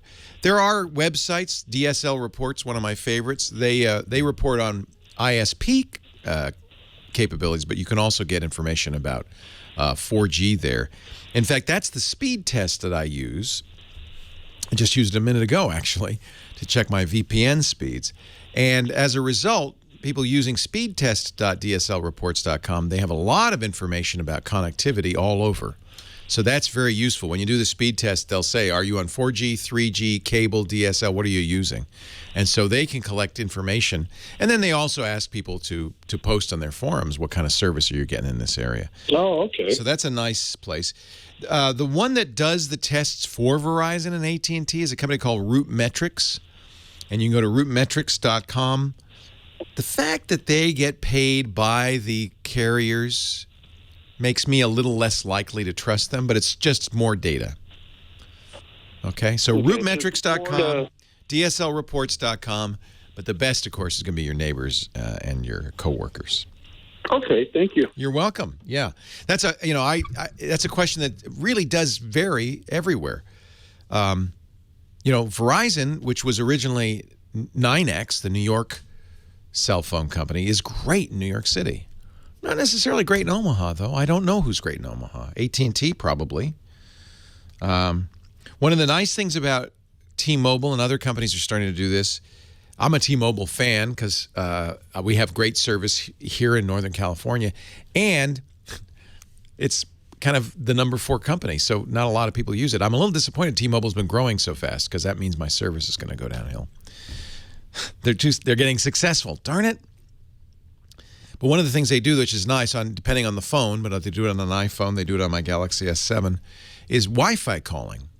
So if you have a strong Wi-Fi signal at home and at work, it'll use that instead of the cell network for data and for phone. And that actually is a great solution. Wi-Fi calling helps a lot. Fern. Hello, Fern, in Junction City, Kansas. Hello, Leo. Your YouTube is acting up. Yes, I get the sound all right, but instead of a picture, it's just a bunch of real pretty colored lines on it. That's not good. No. Can you see video on other sites? Yes. If it's something that someone sends me in an email, sometimes not you could try. There are other. There's like Vimeo, Vimeo.com. You can go there and see if the video plays back there normally. Couple of possibilities. YouTube has 2 ways to play video back. One is with Flash, and they're moving away from that. Everybody's moving away from that. So one thing you can do is to see, what browser do you use? Is it an Internet Explorer? I'm really not sure. Are you using Windows? I'm not sure. I'm on a Verizon tablet. Oh, interesting. A Verizon tablet. Uh-huh. Oh, I should have asked you that up front. So Right. it's probably an Android tablet then. Yes, it is. All right. Well, there's no flash on Android. And in fact, some of the fixes I was going to tell you wouldn't make any sense on a tablet. Okay. I would try going to do this in your browser. YouTube.com/HTML5. 5, the number 5. YouTube.com/HTML5. Make sure that YouTube's not trying to send you Flash video content. They shouldn't be. But what you want is the HTML5 player. And sometimes your browser won't do it by default. So check the boxes on that screen and make sure the HTML5 player is used. Okay. That could be one problem because there is no Flash on an Android tablet anymore. Do you have the YouTube app? Or are you doing, so is there, when you start it, do you start the red icon with the triangle in it, or do you do it from your browser? You don't know, probably. I don't know. Yeah, you're just clicking a link that comes to you in email, something. Right, like that. correct. Yeah. So that's the browser. Okay. I would get the app. So go to the Google Play App Store and download the YouTube app. Do you know how to get apps on your tablet? Not really. Okay. So there's an icon on your tablet on the desktop. That's the Google Play Store. Yes, I know where that is. Yeah, hit that. Search for YouTube in there, and you'll be able to download. It'll have a YouTube. You'll know it's YouTube because it'll have a red icon with a white triangle in it, and there's a button next to it that says Install. Press the Install button. Okay. And then run that. Once you install it, you'll see the icon on your desktop. Run that, and see if you can watch videos there. I bet you can. Okay. And I think that's probably the first step to make sure that everything's okay. If you still can't, then take it back to Verizon and say, you gave me a bum tablet. It's not working. Because it should. It should. All right. I hope that all helps. YouTube.com/HTML5. That's in the browser where it says Internet. Leo Laporte, the tech guy.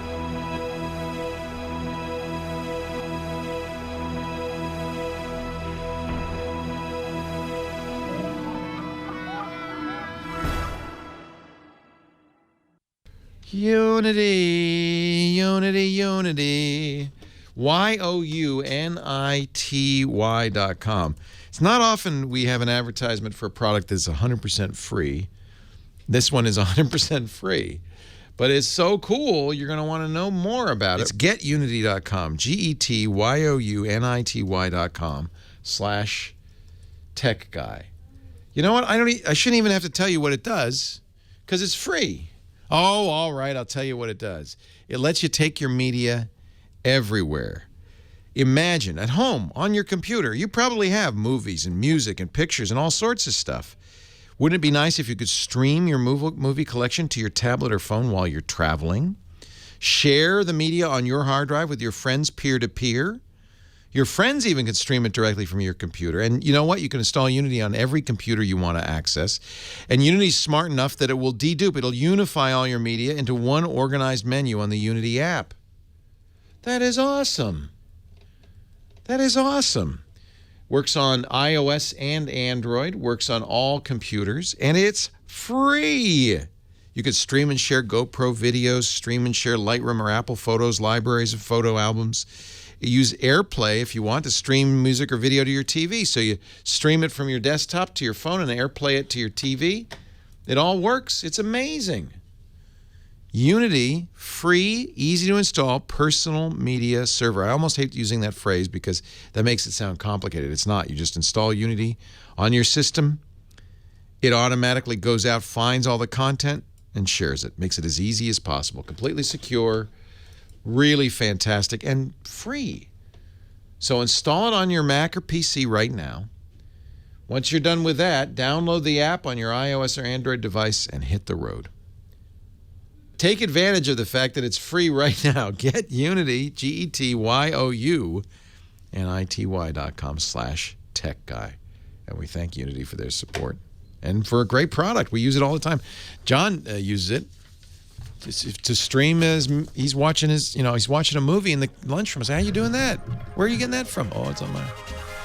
He's into Mulholland Drive. Do you have Mulholland Drive on your Unity server? He's explaining the movie to me. Weirdest movie ever. They all went to see it the other night. Well, hey, how are you today? Leo Laporte here, the tech guy. Time to talk tech.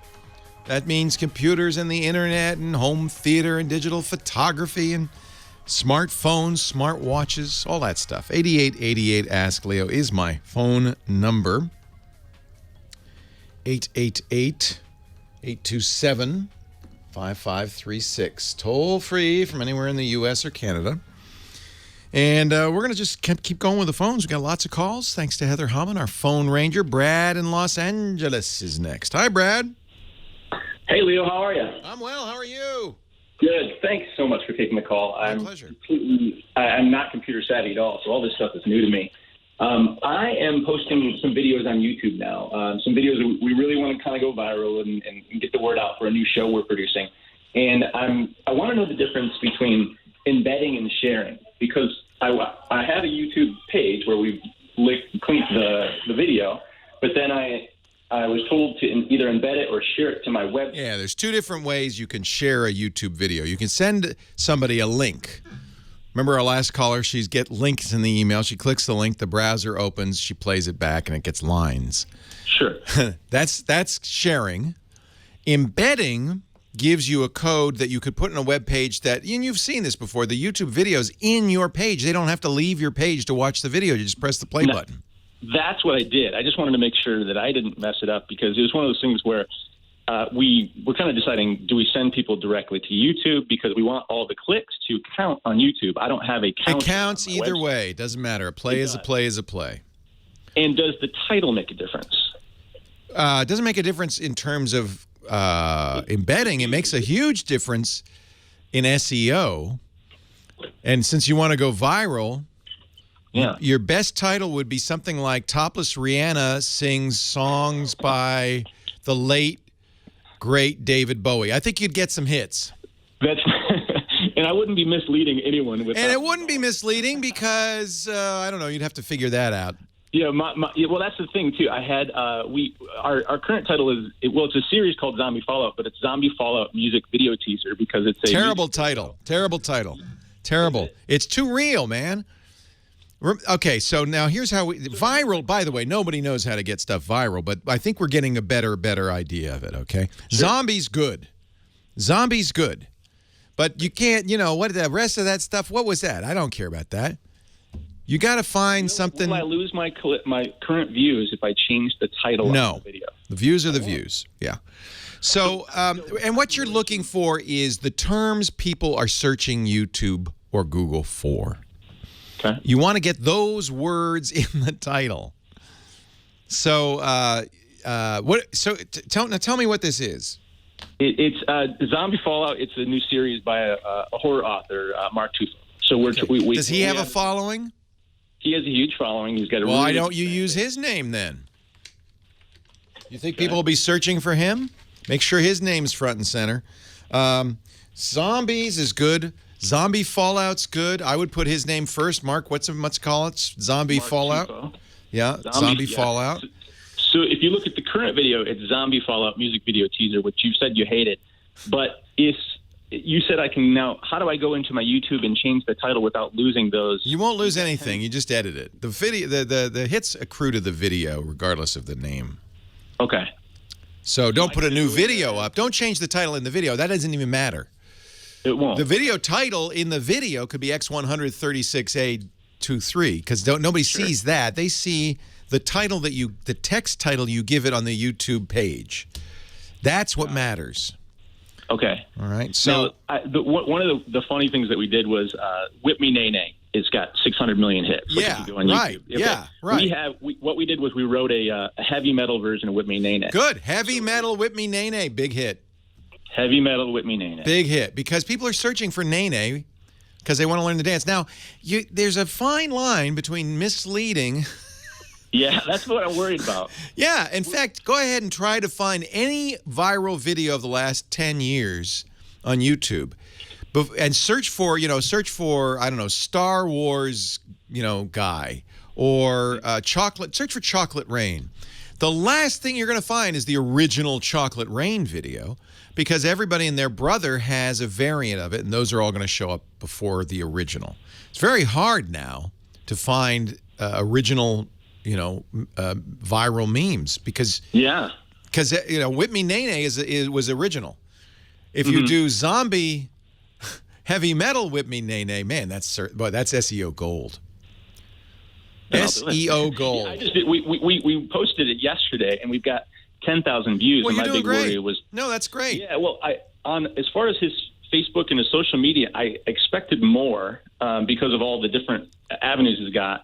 So that's what I was worried about. Is that maybe that was my initial question was, should I have shared it instead of embedded it? Because I didn't know. Doesn't matter. Doesn't matter. You want to. There is no magic to viral. I mean, there's certainly techniques, but you for instance, you don't want to embed you can't embed the video on Twitter. You're going to share the link. Actually, you could on Twitter now. It's changing. Here's something I would do. I would make a native video for Facebook. So in the past, people put YouTube videos on Facebook. Facebook doesn't like that as much as having a native video. So upload it to Facebook too and have it be native video. You know why? Because it auto plays the minute somebody scrolls over it. And here's another tip for Facebook. The video plays, but the audio doesn't. So you'll notice the really smart Facebook sharers put it up natively on Facebook, and then they use subtitles or text. Usually it's fun graphical text to indicate the content so that people who are scrolling by stop and ideally turn the audio on and watch. But you'll get a hit from Facebook anyway because they count the first half second practically. I mean, the minute somebody sees... That's another question because I was reading that. They count it right away. Watch the whole video. No, they don't care. And YouTube doesn't care either. Really? Don't worry about the numbers because that doesn't really ultimately tell you that much. What you want is to get the actual attention. You're looking to get attention. Exactly. Because you want people then to watch the full thing, right? Yeah, we want them to watch the full thing, and we want them to know the series. It's about kind of building the hype of the series. So what's the video? Tell me the zombie. The one you hate. The current one is Zombie Fallout music video teaser. It's we have a YouTube page called Zombie Fallout the TV I think series. Zombie Fallout's fine because it's the generic stuff. But I think that's what falls into place. Every time my wife would Google it, Zombie Fallout would come up as an anime video game. Oh, there's another mistake. There's another mistake, but you can't change that. You're stuck with that. No, we're a series that I think even came up before this anime. This is like a Japanese video game, completely different. But that always is an issue. My podcast network's called Twit, but people think that I stole it from Twitter. It's the other way around, but too late trying to convince anybody else. Oh, it is the other way. Oh, I didn't know that. Yeah, you see? Twit, the podcast network, predates Twitter by several years. But that doesn't... And Ev Williams, before he did Twitter, you know what he did? He did a podcast channel called Odeo, in which we were the #1 podcast. So I have to think there was a little bit in the back, at least, of his mind. I asked him once. He said, we didn't think either one of us would become big, so we didn't think it'd be a problem. Unfortunately, Twitter did.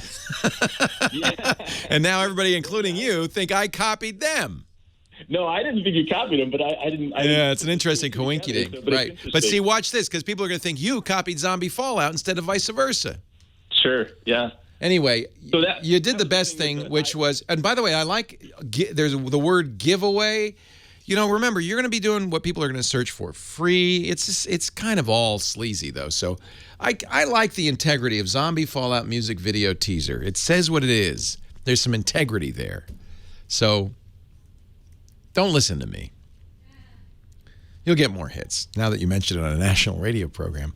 8888 Ask Leo. That's another trick, by the way. which I think you might know, Brad. Leo Laporte, the tech guy.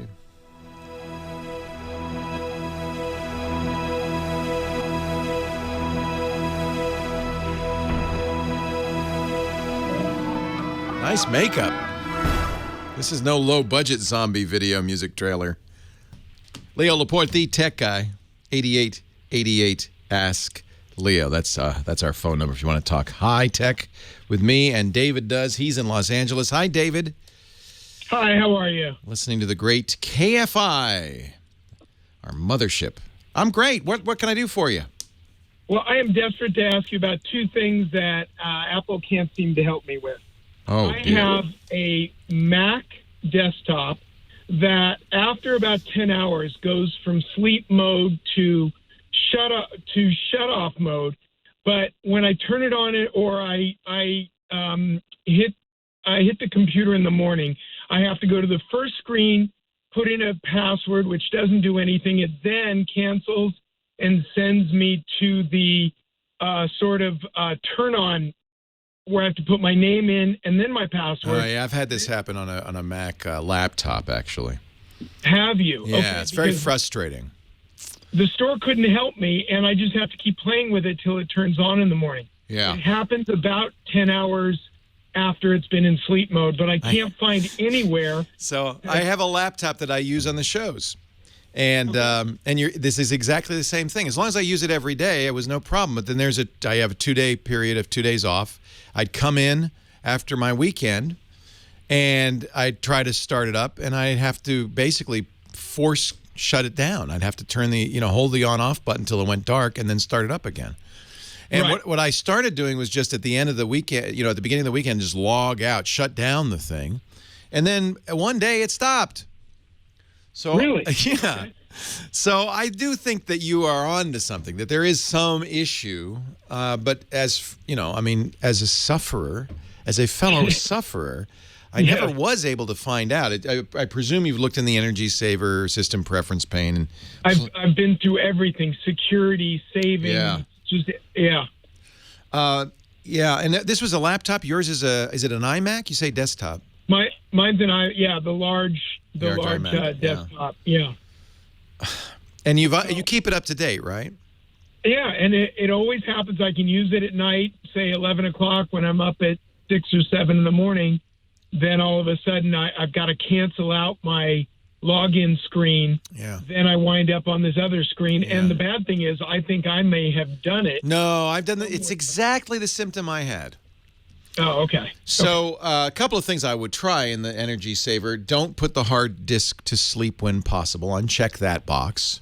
Okay. And you might want to disable power nap. Now, I know power nap's nice because what it means is it can go out and get email while it's asleep.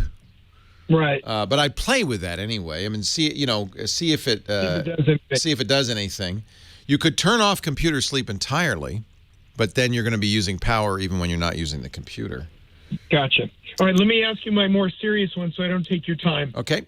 On my iPhone, I have all of a sudden developed something, and they've changed my phone.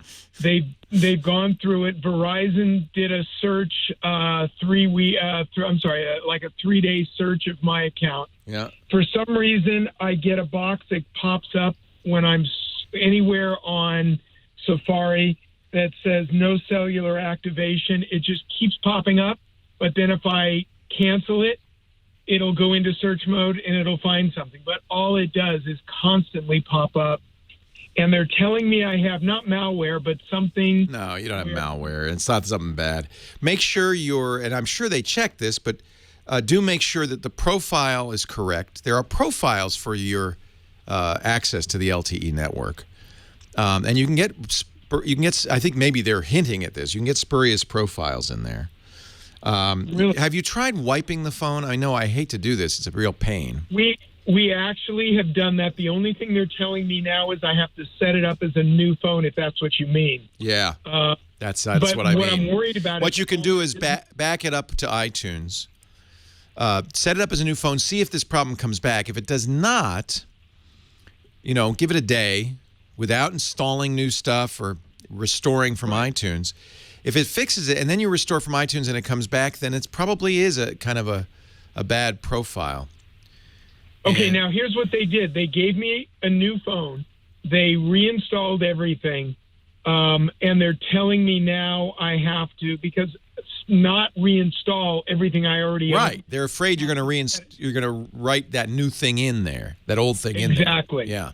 So I can do that. My problem one is that I will lose all my texts, all my business texts. Yeah, you will. Yeah, unless I find somewhere to somehow store those. Yeah, there's a program you can use. Okay. That will allow you to put it on your computer. Okay. So I would get this before you do this, and this, you know, that you should do this probably. It's called Phone View. It's from a company called Ecamm, ECAMM. And what it allows you to do, you can try it for free, but it's $30 to buy. It's worth it.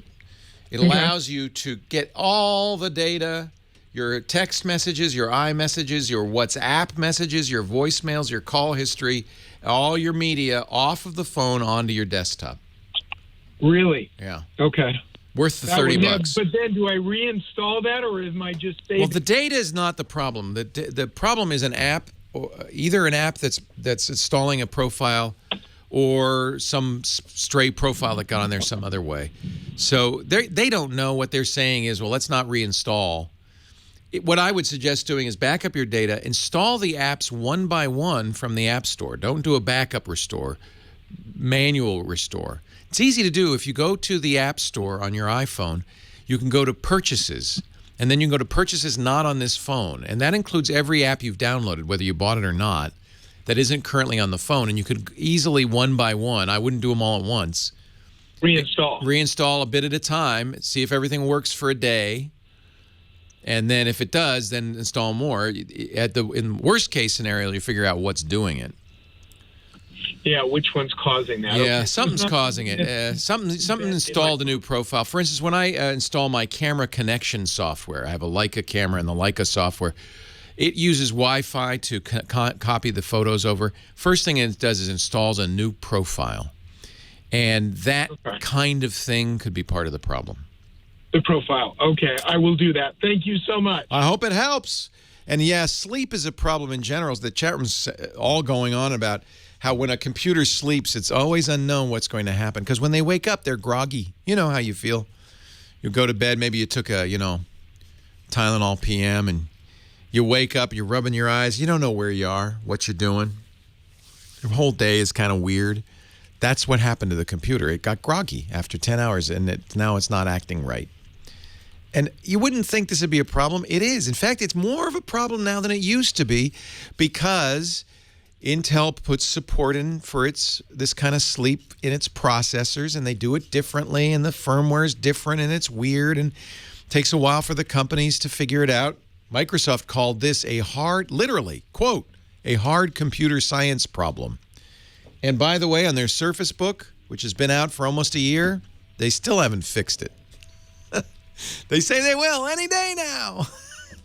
Yeah, sleep is tough for computers. I don't know why. 8888 Ask Leo. Don't go to sleep yet. The best is yet to come, the last half hour of the show. Leo Laporte, the tech guy, right after this.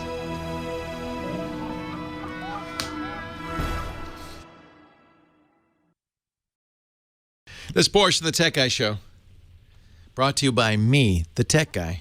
8888 Ask Leo. And our fun sponsors. I always want to thank our sponsors because, we pick them. We hand pick them. They're hand selected for your enjoyment. It's true. I'm a weirdo, and I don't think the sales division likes me so much. But I will say no all the time. I say no. I only put on sponsors I really, really use and like. It's just kind of my thing. And that way, if I tell you something, you can trust that it's actually something I use and like. And because of our fine sponsors, we don't have to charge you for the show, but we also don't have to, squeeze money out of you for access to the website, techguylabs.com. It's free. There's no sign up. I don't even have a newsletter. I don't need one. I got a radio show.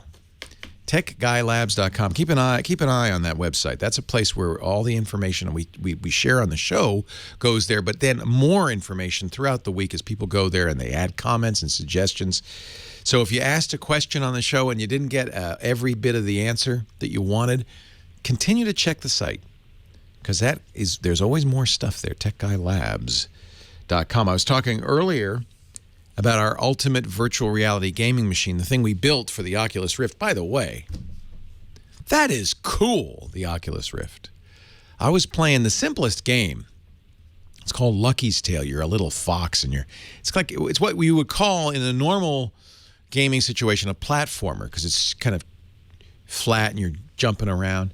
Except when you do it in a 3D virtual reality environment, you're in the world. You're looking around, and this a simple kids game, which I mocked when they said this is going to be one of our launch titles. I confess I did mock it.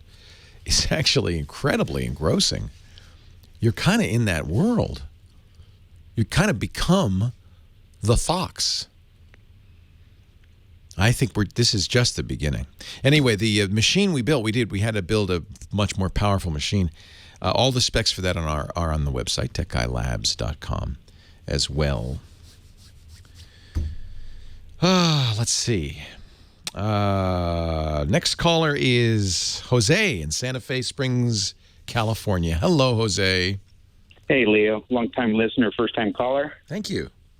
I'm in the market for my first flat-screen TV. Oh, you're in luck. This is a great time to buy. Couldn't be a better time to buy. Well, that's great to hear. I'm looking at a Samsung 60 inch. Okay. I have a budget of like $1,000. And you can get a 60-inch for $1,000? Well, I was at a big box store just last night. Yeah. And they have a Samsung 60-inch 1080p smart TV. Sounds great. It's on sale for $750 from $950. That's a great price.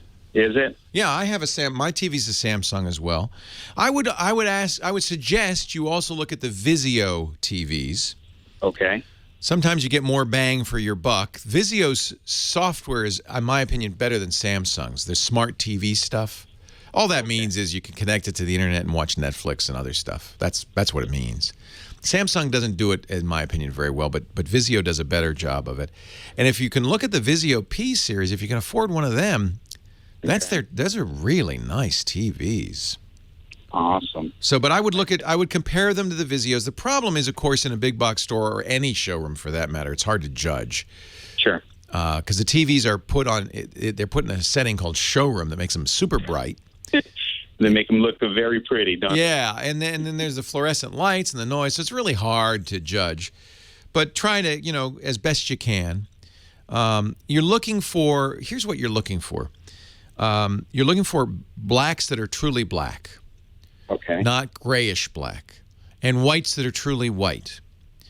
And one then would presume that all the colors in between are pretty good too. But, Sure. Unless you bring a special unit to test them, it's going to be hard to test them. But you want them to, and again, they're in a dynamic mode that you won't see true colors. But you do want to see how white the whites are, how black the blacks are. Is there any particular thing I should be looking for in a smart TV, like the 1080p? I'm like not too up on this. Is that sufficient? Yes, almost. Most of the content you're getting on cable TV, all of the content is not even 1080p. It's 1080i or 720p. Blu-ray players are 1080p. There is a new 4K standard or Ultra HD standard, but there's no content, and you'd have to, there's very little content. You'd have to buy a special player, or you could stream it. But the problem with streaming it is, in order to stream it, it'd be highly compressed, and so you're not going to get the benefit. I think 1080p is fine. Awesome. Thank you, Leo, for all your help. You're welcome. Enjoy your new TV. No matter what, you're going to like it. The only thing I always caution people, when you get your first HD TV and you're watching old TV shows, suddenly they look really bad. And it's just because you're seeing them for real instead of on a smeary old set. So if all of a sudden the SD content doesn't look so good, that's just because it's being blown up to a bigger size and you're seeing every pixel, and it isn't good. It's not, actually. You're seeing it as it is. So if you get a 1080p HD TV, try to get as many HD signals in there as you can. You may be a little disappointed by lower quality signals. Let's see. Jose, that was Jose. Bob in Apple Valley, California. Hey, Bob. Good morning. All right, good afternoon, I should say. It was morning, I'm sure, when you called. Yeah. Thank you for joining us, and thanks for your patience. Yeah, well, thanks for taking the call. Sure. What happened is about 3 weeks ago, I got a notice from Verizon that I had to switch to AOL mail service. Yes. I have been using Yahoo. I've heard a lot of pain from people who've gone through this. Well, they are correct. It is painful. They've launched it in 3 states to start. It's going to be everywhere because, remember, Verizon bought AOL. So they started in California, Texas, and Delaware. I can't remember, 3 states. So you're at the front edge of the pain. Congratulations. Yeah, what happens when they migrated my email from Yahoo to AOL, they didn't migrate the file folders that I had. Yeah. Last week, somebody called, said they didn't migrate all her contacts. Do what? Somebody called last week and said they didn't migrate all her contacts either. Yeah, that's not surprising. My problem is every time I try to get on my Yahoo page, it says my password does not coincide with my email address. Aye. And then when I put in forgot password, I click on forgot password, it sends me over to a Verizon page. Yeah. And now, see, I was told by some that you could still log into your old Yahoo Mail, but apparently not. But I don't know how to do that. You know what's really funny? Verizon is about to buy Yahoo. Yeah. So now what I think is that now I'm thinking, the reason they only did this in 3 states is they're hedging their bets in case they do get Yahoo. They're bidding for it. We'll find out April 18th. If they do, they're going to move you back to Yahoo. That they're trying to buy Yahoo. Yeah, isn't that funny? But in the meantime, I can't get those pages up that I want, that I put in those file folders. And it's very frustrating. It's a catch-22. Yeah, the real trick would be if we could get into that old Yahoo account. Is there a phone number that I could call Yahoo? Because and Verizon used to be a pretty good tech support. I got their last tech support. I don't know. You know what? I don't think so. Yeah, right. I know. Yeah, so I'm getting really frustrated. I know. I'm paying. Are you logging in as a POP3? Are you using Outlook to do this, or how are you getting into your mail? Well, I have Windows 10, so I have the Windows 10. Try using Windows Edge. And try using Chrome. All right, so keep listening. We're going to take a break, and the chat room is giving me some suggestions. I'm going to try to consolidate these and give you some advice when we get back. Leo Laporte, the tech guy.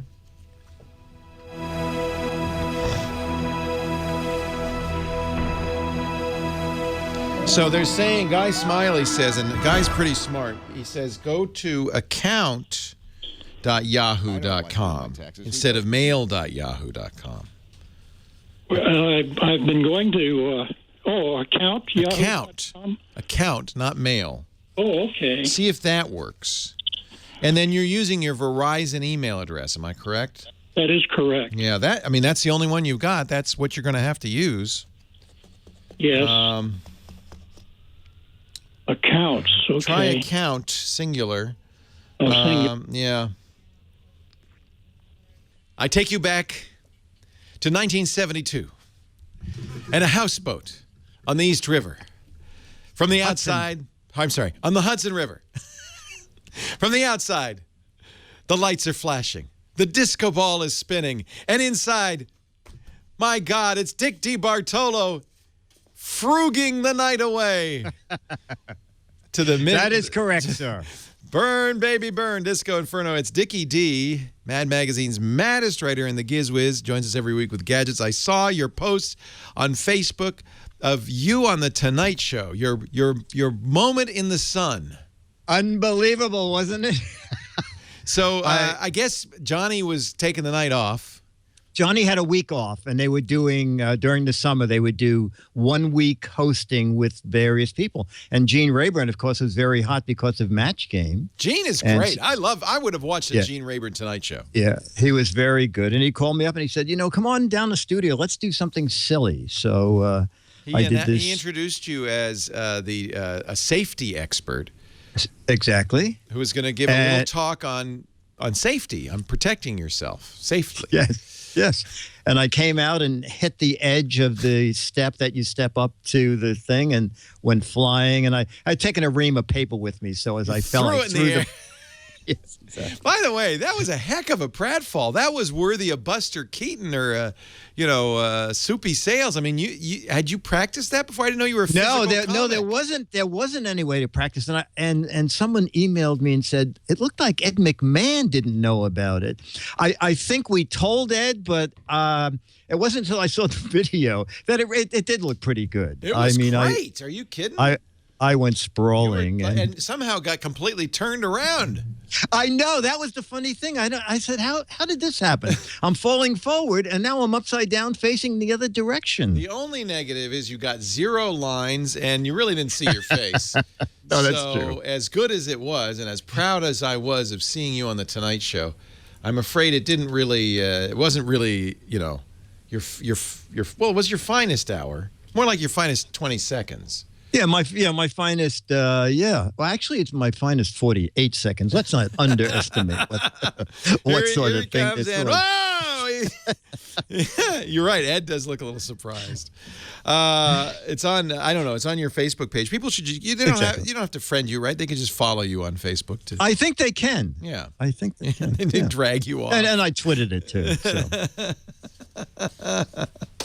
So, what do you got for us, Mr. Giz? Well, you know what? I have a clever gadget, and maybe, do you know about Hypersound audio from Turtle Beach? Oh, well, I know about Turtle Beach. They make sound cards, which nobody uses anymore.